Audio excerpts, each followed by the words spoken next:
ఈ రోజే డౌన్లోడ్ చేయండి. మీ ఫేవరెట్ షోస్ చూడండి. రే, మనకు కావాల్సిన బొమ్మ వస్తున్నట్టుంది.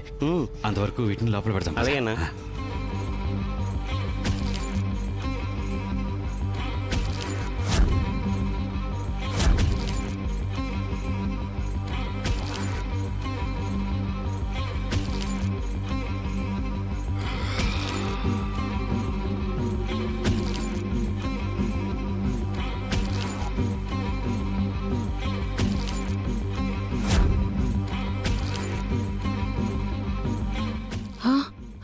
పూర్ణి, అయ్యో ఇది శివ బొమ్మ కదే.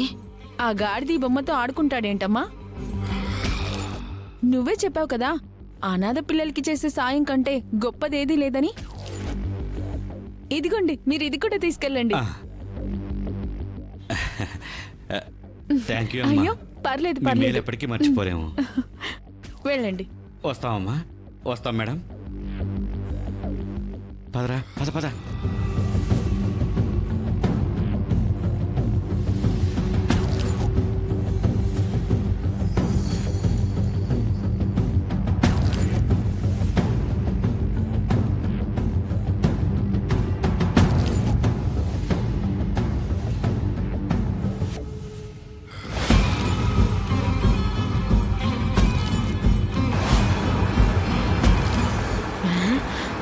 అదిగో అమ్మాయి ట్రాలీ వచ్చేస్తోంది. పిన్ని, అదే అదే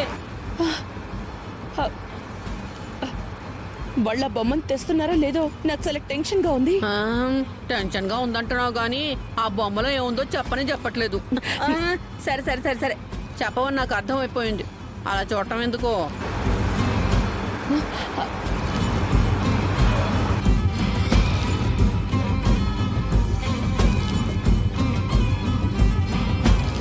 బొమ్మ తెచ్చేసాం మేడం.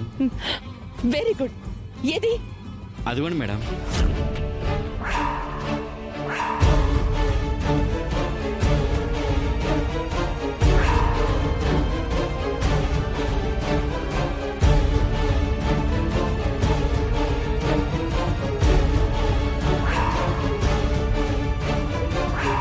మేడం, బొమ్మ అదిగో ఆ పైన పెట్టాం మేడం. మరేదిరా?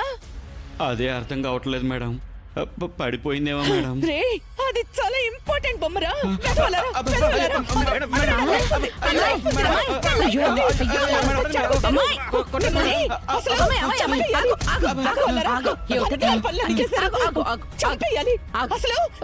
మిమ్మల్ని ఆగమ్మాయి, ఆగు ఆగు. అది రోడ్ మీదే పడిపోయిందని ఎందుకు అనుకోవాలి?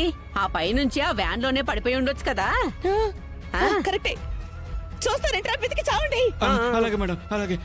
ఎలాంటి వాళ్ళని పెట్టుకున్నాను?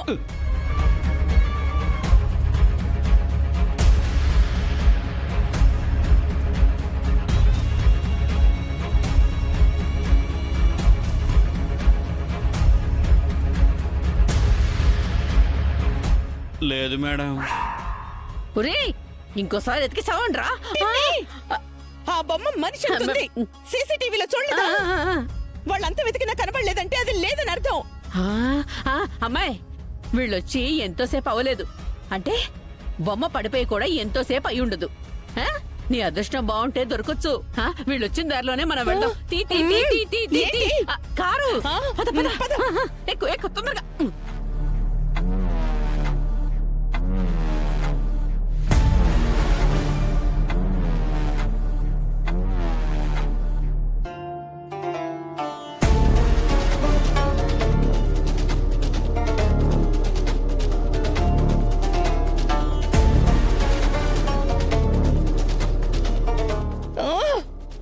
చేతికి అందినట్టే అందిపోయింది.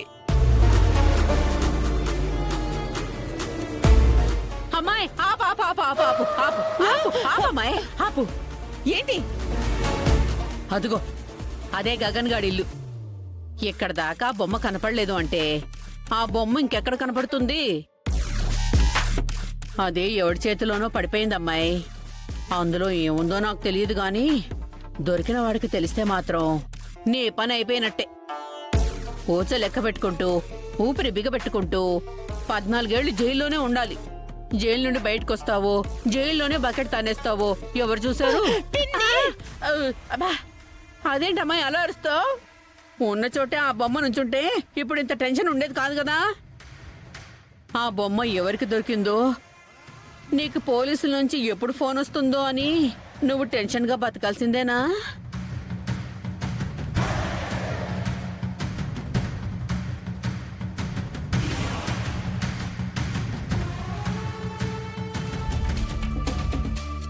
అన్నయ్య వదిన దగ్గర ఆశీర్వాదం తీసుకోండి. ఇదిగోండి అన్నయ్య, తీసుకో వదినా.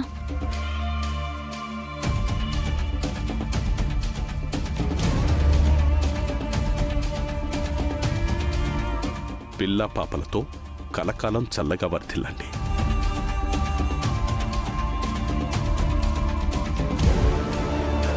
ఒక విధంగా నీ పెళ్లి చెర్రీతో జరగటం మంచిదే అనిపిస్తోందమ్మా.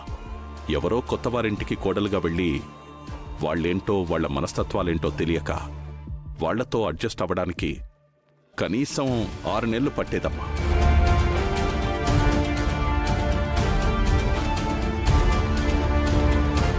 అసలే నువ్వు కోపిస్టివి. వాళ్లతో నువ్వు అడ్జస్ట్ అవ్వగలుగుతావో లేదో, నీ కాపురం ఎలా ఉంటుందో అన్న ఆందోళనలో మేముండేవాళ్ళం. ఇప్పుడు అలాంటి ప్రాబ్లమ్స్ ఏమీ లేవు. మీ మమ్మీ కంటే మీరా అత్తయ్యే నిన్నెక్కువ గారాబం చేసి పెంచింది.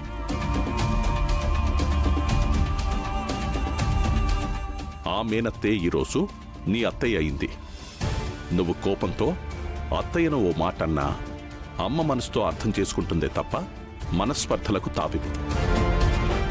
ఇక అనుకోని పరిస్థితుల్లో కేపీని చెర్రీ ఒక మాటన్నా గొడవకి ఆస్కారం లేకుండా మీ అత్తయ్య బ్యాలెన్స్ చేస్తుంది. మరో విధంగా చెప్పాలంటే ఈ పెళ్లి జరగడం నీ అదృష్ట నక్షత్ర. అవును డాడీ, మీరు చెప్పింది నిజమే.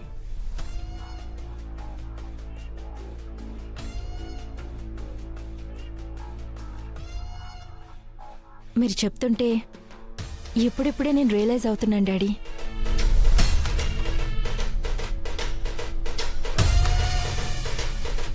ఇష్టం లేని పెళ్లి మీద ఇప్పుడిప్పుడే నాకు ఇష్టం ఏర్పడుతుంది.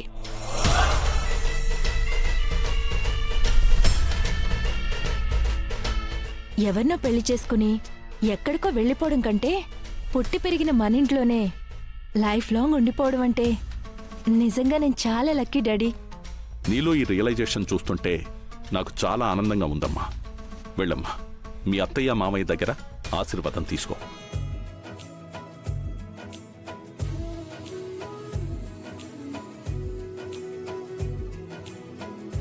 God bless you. చల్లగా ఉండండి. మీరిద్దరూ కలకాలం కలిసి హాయిగా జీవించండి.